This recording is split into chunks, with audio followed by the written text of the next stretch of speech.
Olá, bom dia, seja bem-vindo, seja bem-vinda ao A Notícia de Frente desta terça-feira, hoje dia 27 de abril de 2021. Chega junto, participe com a gente aqui do A Notícia de Frente. Bom dia, o Haroldo Arruda Júnior. Bom dia, Nayara Moura, bom dia, o Lúcio Sorge, bom dia a todos os nossos queridos telespectadores, uma excelente terça-feira a todos. Bom dia, Lúcio, tudo bem? Bom dia, Nayara Moura, bom dia, professor Haroldo Arruda, e bom dia a você que nos honra com a sua companhia. Manda mensagem aqui pra gente, seja também um dos nossos comentaristas. Vamos aqui já começar esta terça-feira falando com o repórter João Fernandes, que vai trazer informações pra gente sobre a eleição para os cargos de presidente e vice-presidente do Tribunal Regional Eleitoral de Mato Grosso. Vamos com o João, então. João Fernandes ao vivo com a gente. Bom dia, João, tudo bem? Já tem aí quando que vai ter essa definição, a data de quando que vai ter essa definição do vice e do presidente do TRE? Bom dia.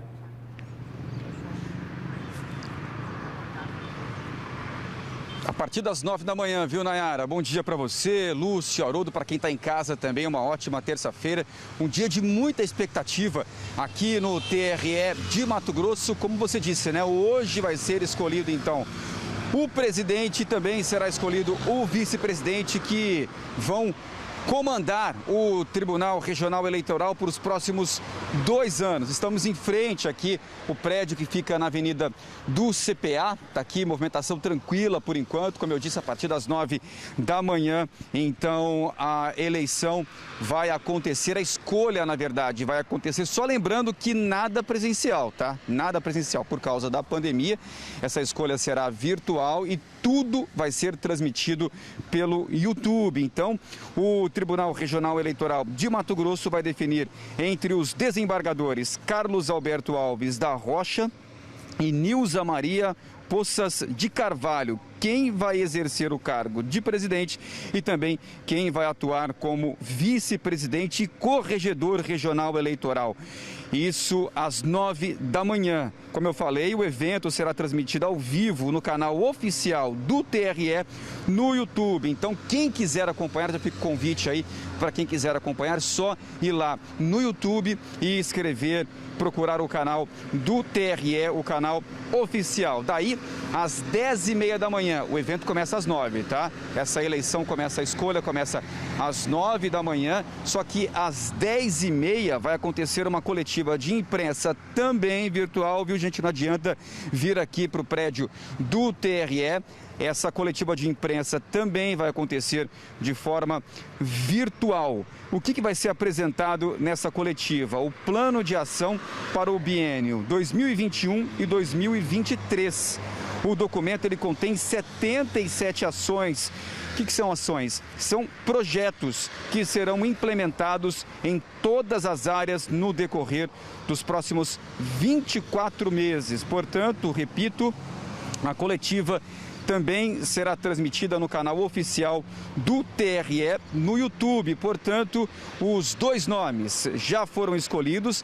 Agora, essa eleição, essa escolha agora é para saber quem será o presidente, quem será o vice-presidente e também corregedor. Os nomes são desembargadores Carlos Alberto Alves da Rocha e Nilza Maria Poças de Carvalho. Então, um irá exercer o cargo de presidente e o outro de vice-presidente e também de corregedor para os próximos 2 anos, 2021 e 2023. Portanto, a escolha às 9 da manhã, às 10h30, vai ter uma coletiva de imprensa onde serão apresentados todos os projetos. Ao todo são 77. Então, fica o convite pessoal acompanhar pela internet. A transmissão será ao vivo no canal oficial do TRE no YouTube. Nayara, volto contigo.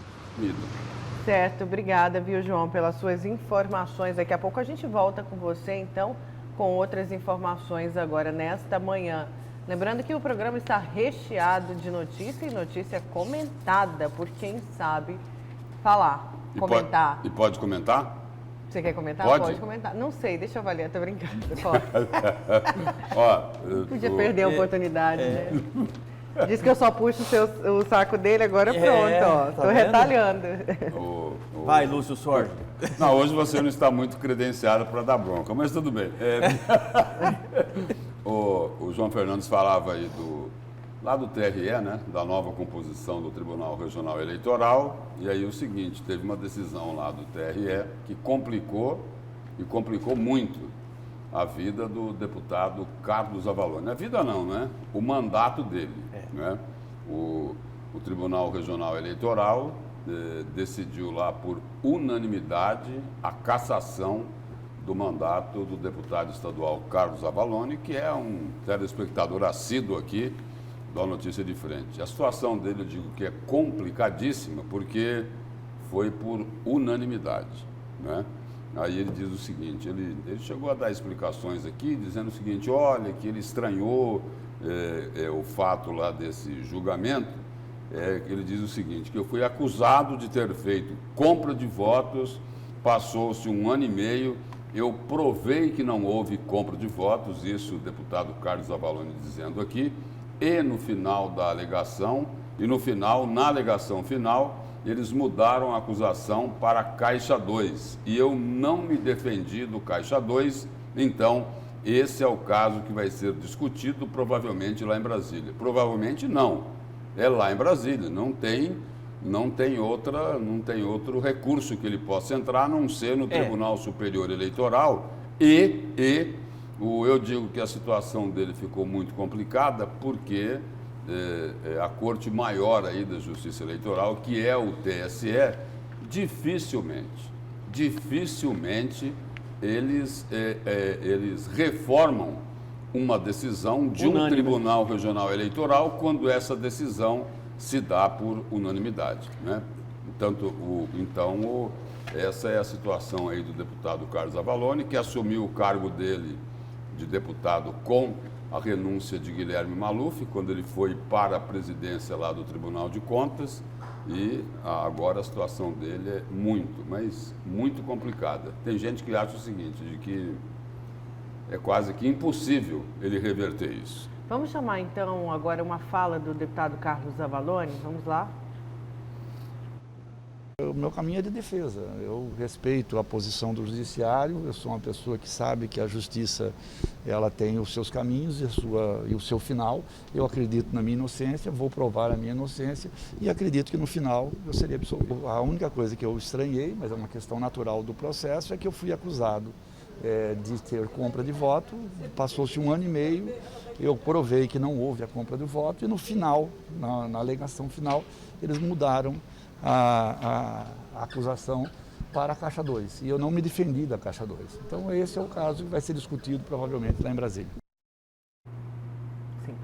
Ela provavelmente que deve assumir a vaga, muito difícil, concordo com você, essa reversão aí por parte do deputado Avalone, né? Mas quem deve assumir a vaga é uma vereadora de Cáceres, né? Por conta exatamente dessa cassação do Avalone, né? E toda vez que vai lá para cima, geralmente, numa decisão unânime, realmente é muito difícil você reverter. Enfim, ele se sente magoado por conta de não poder se defender com relação à acusação de Caixa 2. Quem deve. Exatamente. Né? Essa é a vereadora de Cáceres, que provavelmente deve assumir a vaga. Tudo indica que ela assuma a vaga realmente por conta dessa cassação do deputado Avalone. Né? Mas ele está se sentindo muito magoado, só reiterando o que eu estava falando, por conta da não possibilidade, segundo ele, de se defender com relação à acusação de a Caixa 2. Né? E é isso que está... Ele estava respondendo a acusação do quê? Abuso do poder econômico? O que ele falou E aí? Só para entender aí, qual é a diferença de abuso do poder econômico e Caixa 2? Não sei. Porque, por exemplo, abuso do poder econômico, não é? Por exemplo, o deputado tem lá um deputado estadual, né, como o deputado federal, o senador, o governador, todos têm um teto de gastos, não é isso? Tem um teto de gastos. Quando se ultrapassa, quando se rompe esse teto, isso é abuso do poder econômico, mas não é Caixa 2? Como é isso? Porque no caso, por exemplo, vamos voltar lá no caso da ex-juíza, né, Selma Arruda, ela foi cassada por abuso do poder econômico e Caixa 2. Exatamente. No caso da Selma foi exatamente isso. Mas será que só ele cometeu abuso econômico na campanha? Mas foi isso que a gente levantou no caso da Selma. Não foi só ele. não foi só a Selma, né? Só que o seguinte, apenas nesses casos é que a Justiça conseguiu elementos. A Justiça não pode condenar o deputado A, B ou C sem prova, por achar que ele cometeu o crime de abuso de poder econômico e Caixa 2. Se não tiver evidências, se não existirem provas, não tem como se fazer. Agora o Caixa 2, ele acontece aí de forma escancarada, né? Em todas as eleições, né? Essa prática aí continua. Infelizmente, né? Deixa eu ir aqui com algumas participações dos nossos telespectadores. Vamos aqui com as participações. Bom dia. Quando iniciará a liberação do IPVA para motoristas de aplicativo? Entro no app MT Cidadão e ainda está lá meu IPVA a pagar. Daniel, deve ser publicada esta semana, segundo a Cefaz, deve ser publicada a norma-lei ou hoje ou amanhã. Assim que publicada, a gente vai saber direitinho, inclusive aquela dúvida, se vai valer para o carro cadastrado na plataforma já há um tempo ou para o carro que está no nome do motorista, né? Se o carro está ou não no nome do motorista. O secretário Mauro Carvalho falou uma coisa e a Cefaz fala outra. Então, só depois da publicação da norma é que a gente vai ter a noção aí do que vai passar a valer. Deve acontecer isso hoje ou amanhã, tá bom? A gente traz as informações para você. Bom dia, bancada. A minha indignação é com o governador e os deputados estaduais que não definem logo essa novela dos 14%, sendo descontados injustamente dos sofridos aposentados e pensionistas. Só ficam fazendo reunião para marcar reunião enquanto isso estamos sofrendo. Ajude a gente, pelo amor de Deus. É o Alenor do Distrito da Guia. Você tem mais informações? Ainda continua, né, Lúcio, sem uma definição ou um prazo de definição, como disse o Alenor, reunião atrás de reunião? A informação é essa aí. A informação mais atualizada é essa, reunião atrás de reunião. Teve a cobrança lá do deputado Lúdio Cabral, na semana passada, falou, olha, já fazem praticamente mais de 60 dias. Quando ele fez a reclamação eram 67 dias. E até agora não tem nada sobre o que é que vai acontecer aí com essa previdência aí de 14% mas dos tem, aposentados. Tem desconto. Não, tem. Mas tem desconto, continua descontando. Tem aí uma solução a ser apresentada. Da progressiva, não é? Até aqui não foi apresentada, não é isso? E o seguinte, por que é que não se segue a regra nacional? Por que é que aqui não se segue? Ou se eu estiver errado, por favor, me corrijam. Tem o nosso WhatsApp aqui, né? Me corrijam. Na versão nacional da reforma da Previdência, é o seguinte, é isento até o teto do INSS. Ou não é assim? Ou eu estou falando besteira aqui? É isso mesmo. Se eu estiver falando besteira, me avisem aqui. E aí, tem que ser diferente aqui em Mato Grosso, por quê? Pelo seguinte, são pessoas que ganham pouco, não é isso?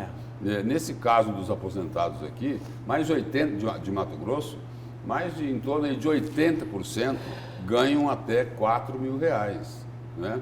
Esse desconto aí de 14% no benefício que eles têm é algo muito pesado, faz muita falta, né? É o dinheiro do remédio. Principalmente, né, na compra de remédios e de medicamentos, né? 14%. E agora os medicamentos mais caros. Sim, aliás, tudo mais caro, tudo né? tudo mais caro, né? É energia mais cara, é gasolina mais cara, é o etanol mais caro, né? É a carne mais cara, é o óleo de soja mais caro, tudo mais caro, né? E para o aposentado é a questão do remédio. 14% em cima de R$4.000. E aí, professor?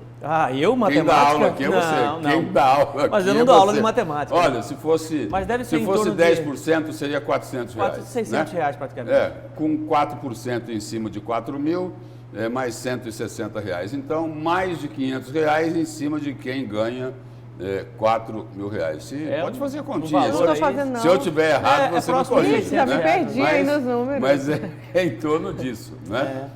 Não, porque você gosta muito de economia, achei que você poderia me auxiliar. Eu me perdi aqui. Então, é o seguinte, isso daí causa um impacto muito grande, né? Para o aposentado, que trabalhou a vida toda, né? Precisa corrigir lá precisa tapar esse buraco, esse rombo da Previdência, que esse aposentado aí não tem culpa. Não foi ele que causou o rombo na Previdência Estadual. Precisa ser corrigido o rombo? Sim, tem que ser corrigido, mas tem outras alternativas, né? É possível se buscar outras formas para financiar o rombo da Previdência. Não estourar, fazer como acontece sempre, né? A corda estourando do lado mais fraco, né? Olha, tem mais uma participação aqui falando de água. Bom dia, bancada. Várzea Grande continua sem água, bairro Marajoara e Ponte Nova. Só uma pergunta, Jaime Campos ainda é prefeito de Várzea Grande? A ironia bateu duro, hein? Irônica, né?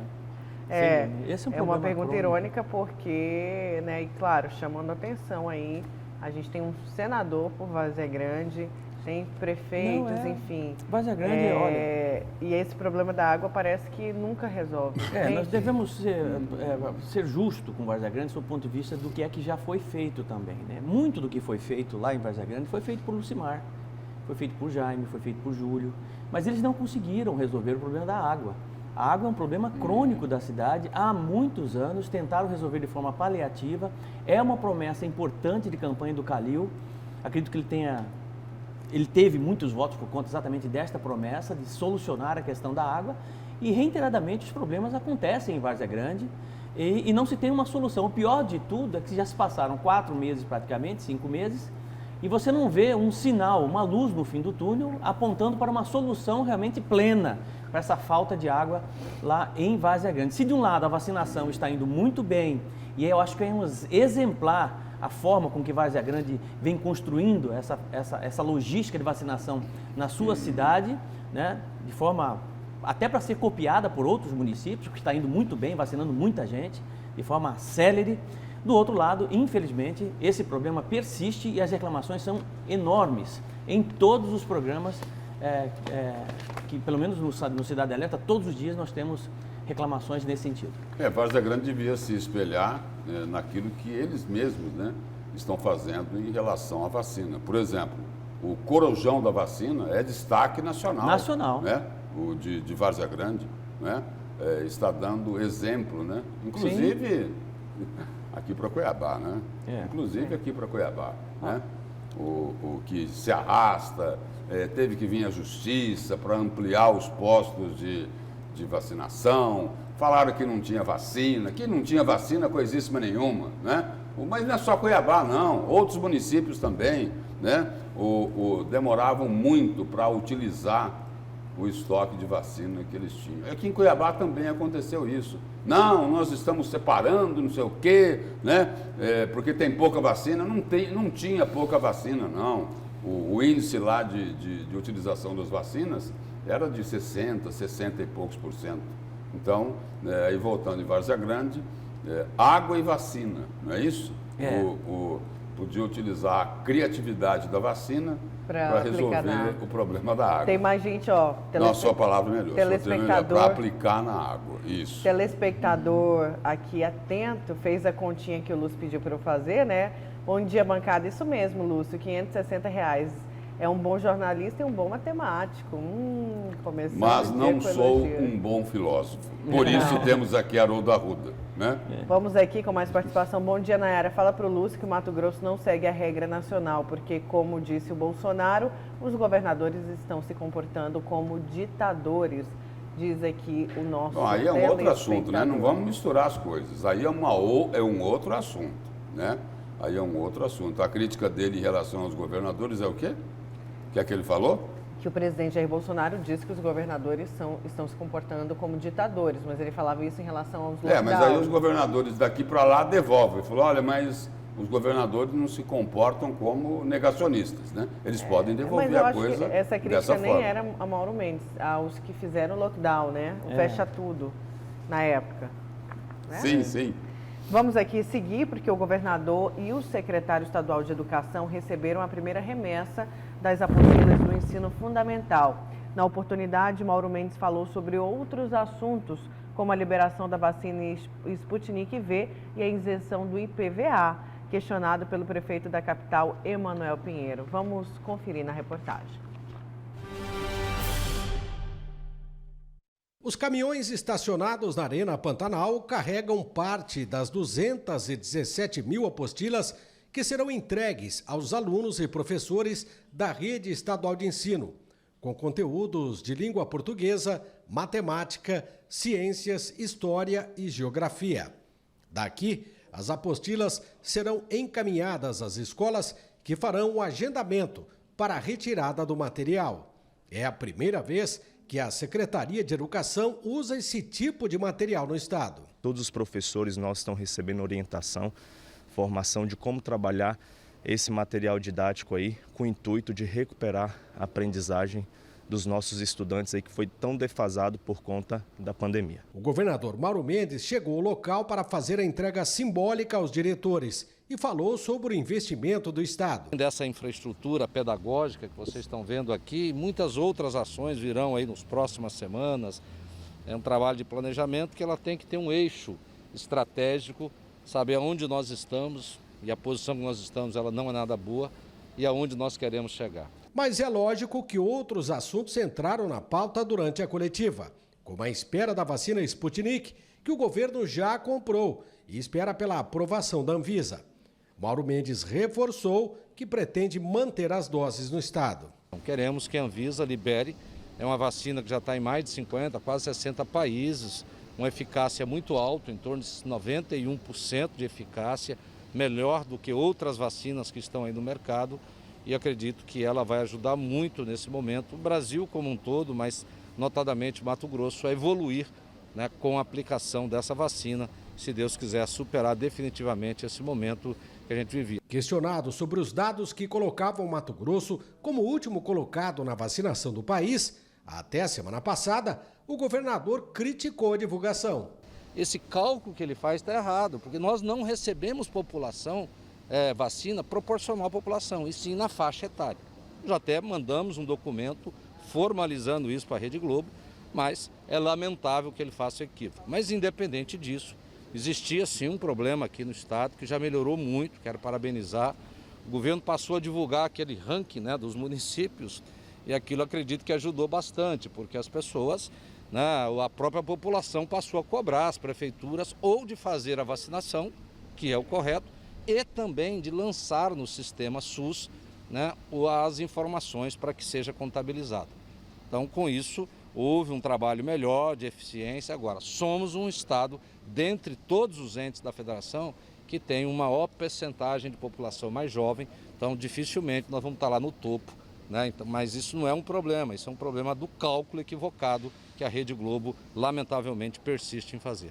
Por fim, não sobraram alfinetadas quando Mauro Mendes respondeu à crítica do prefeito Emanuel Pinheiro sobre os prejuízos aos cofres do município com a isenção do IPVA dada aos setores do comércio afetados pela pandemia. Eu lamento, né, assim, a declaração do prefeito, mas nesse momento o poder público, o Estado tem que fazer, né, algum tipo de sacrifício. O cidadão faz muito sacrifício quando o Estado pede para as pessoas ficarem em casa, quando impõe algum nível de restrição. Isso afeta o dia a dia de muitas pessoas. Então o Estado ele tem que fazer a sua parte também. E aí o poder público, seja ele o governo do estado de Mato Grosso, prefeituras, tem que fazer a sua parte também. Então o governo de Mato Grosso está fazendo a sua parte. Se ele está abrindo mão de 9 milhões, nós estamos abrindo, e que não é essa conta, tá? Nós também estamos abrindo. Então todo mundo tem que abrir, né, um pouquinho, fazer um pouco para ajudar a população. Certo, e esse assunto é destaque do Haroldo daqui a pouquinho, né, Haroldo? Exatamente, eu vou falar sobre a negativa dada pela Anvisa na importação da Sputnik V para o Brasil. Esse é o meu destaque de hoje. Já tem a notícia nova. Já tem a notícia nova, atualizada com relação a esse posicionamento. Até então, nesta entrevista, existia uma expectativa muito grande por parte do governador Mauro Mendes, mas no final da noite de ontem, começo da noite, a Anvisa, de forma unânime, decidiu a não importação da vacina, inclusive me surpreendendo, porque eu achava que realmente ela poderia ter sido importada. Certo, daqui a pouco a gente vai falar mais sobre isso, porque o prazo era até dia 28, né, dessa resposta. Daqui a pouco a gente fala até em relação a outros estados. Lúcio, o seu destaque vai ser o quê? Meu destaque é para dizer que a Câmara Municipal de Cuiabá, né, os vereadores que dão apoio ao Palácio Alencastro, eles continuam fazendo questão de que a Câmara de Cuiabá seja identificada como um puxadinho do Palácio Alencastro, né? Isso por conta aí desse novo escândalo na saúde de Cuiabá, né? Aliás, novo porque é mais um, né? É mais um escândalo na saúde de Cuiabá que por enquanto não tem explicação nenhuma. Milhares de medicamentos vencidos, né? Milhares, são caixas e mais caixas, né, de medicamentos vencidos num galpão enorme, gigantesco. E aí o que é que acontece? Tinha lá um pedido de averiguação desses medicamentos vencidos que ficou 6 meses lá na Secretaria de Saúde. Sabe quanto tempo que a secretária de Saúde vai ficar lá na Câmara hoje?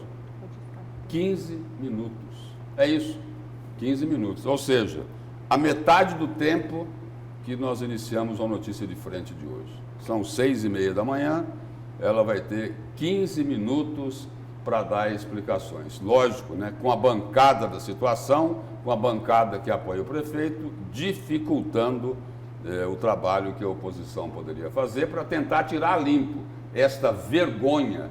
Isso daí é uma vergonha, é um escândalo que a Delegacia de Combate à Corrupção, o Ministério Público, né, os vereadores de oposição que fizeram essa denúncia e que estão ali, foram o quê? Ameaçados do quê? De invasão? Bom, daqui a pouco a gente fala mais sobre isso. Certo. E tudo indica que nos próximos dias, nas próximas horas, nós teremos um outro escândalo semelhante com o mesmo problema de medicamentos aqui em Cuiabá. Mais um? Mais um. Mais um escândalo? Mais um. Com a mesma natureza. Só que num outro ponto, isso aí provavelmente deve aparecer nas próximas horas. Pelo menos a informação que eu recebi, já estão buscando para poder fazer a mesma leitura, a mesma batida e o mesmo problema. Nossa. Bom, gente, só para dar aqui uma nota-resposta, chegou uma resposta sobre aquilo que a gente comentava do deputado Carlos Avalone. Ele mandou a seguinte nota, né? Provei que não comprei votos após 1 ano e meio de investigação, como gastei o teto dos gastos eleitorais permitido. O MP eleitoral alegou que, sendo da campanha, os recursos apreendidos. Passei do limite de gastos e, portanto, cometi o caixa 2. Aceitaram um vídeo como prova que tinha 30 minutos de duração e foi apresentado uma edição de 22 segundos. O policial admitiu na edição em depoimento e disse achar isso tudo normal. Não estou magoado, estou me defendendo e confiando na justiça sempre, disse ele, tá? Bom, vamos para um breve intervalo. Na volta tem mais a notícia de frente. Agora 6h34.